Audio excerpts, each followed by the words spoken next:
Hi everyone, it's Nicki, and today I thought I would talk to you a little bit about using foreign language within your fiction manuscripts. Now, first off, I ought to say that as well as holding a diploma in editing, I do have a postgraduate diploma in translation, and I've studied several languages, so I'm coming at this as a language scholar and an editor and a writer. Okay, so triple hack threat today. So, first off, if you decide you're going to put foreign language into your fiction, the first thing you really need to ask yourself is, why are you doing it? And there are often very good reasons. You know, maybe your character is French and he doesn't speak very good English, so when we first meet him, you know, he's slipping and changing between the two. Perhaps your characters have gone to visit another country as part of the story and they're having trouble understanding the locals. Or maybe they're reading a book, you know, perhaps it's a fantasy, they're practicing witchcraft and they have a spell in Latin that they have to read as part of one of their rituals. All these are great reasons to use foreign language. However, this is the point where you have to be careful. The first thing to ask yourself at that stage, once you've decided you definitely need it, it's important for the story, it's important for the character, you've got to put it in, do you speak it? That's a really important question to start off with. Obviously, it's so much easier if you speak the language. You maybe don't have to be completely fluent, but the chances are you're going to be doing fairly simple sentences if it's any of the scenarios like the ones I mentioned, like they're overseas, they're trying to ask where the toilets are, you know, that sort of thing. So you're probably not going to be doing anything too complex. So as long as you understand the language a little, that shouldn't be a problem. You'd be able to get it correct. If you don't speak it, do you know someone who does? In my case, I have a lot of pen pals around the world. So if I got stuck, a lot of them are online, as well as writing by snail mail. So I could drop them an email or a message on Facebook and say, look, I want to say this. Can you tell me how to do that? What if you haven't got either of those options? You don't speak the language, you don't know anyone who does, but you know you desperately need to include it.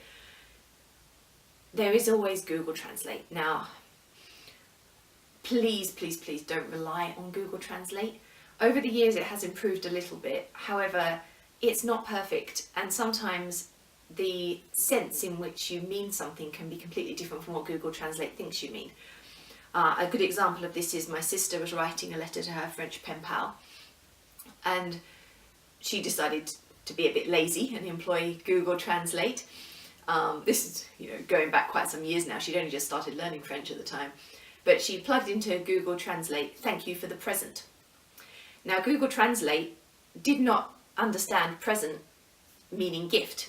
So the sentence it sent back to her was "thank you for the present," as in past, present and future, which is a completely different word in French.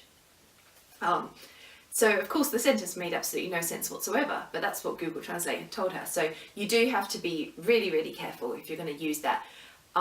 Occasionally I refer to it, but generally it's just if I'm confirming something I already know, like I'm pretty certain about something, I just want to double check, and I plug it into Google Translate just to make sure it's coming back what I thought. And I tend to do that more if I'm trying to read something in another language, like, oh, I think that word means such and such, but if you plug it into Google Translate, oh yes, that says the same thing, so I must be right. I don't like using it to translate into another language, because as I just gave you that example, there are too many issues and there's no way to be certain that you've got the right translation. However, there are loads of websites that you can refer to.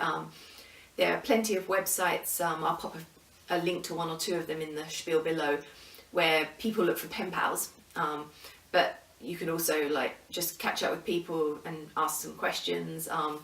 So some of those might be useful. And there are other sites where people discuss different languages, where you might be able to pose a question in a forum.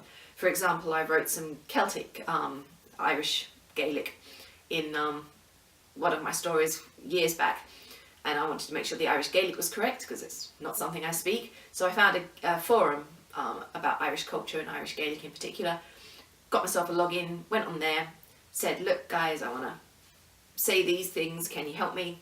And several people came back and talked amongst themselves and gave me a translation that I could use for the story.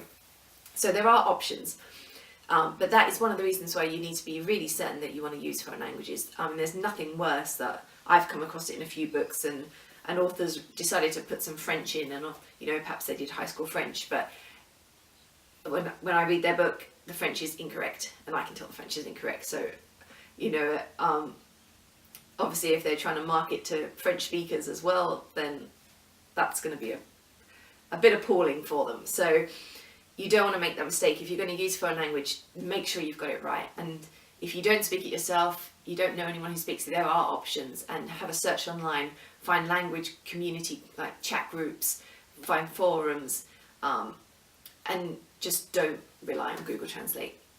And you can't really rely on your publisher or editor either. I mean, you would hope that most of them, if there's a foreign language in there, would have some way to confirm and check, but you can't guarantee that. You know, the editor might just assume that, oh, that's foreign, but she must know what she's doing. He must know what he's doing. So that is just something to really watch out for. If anyone wants any further tips on this subject, pop them in the comments and I will do my best to answer them for you.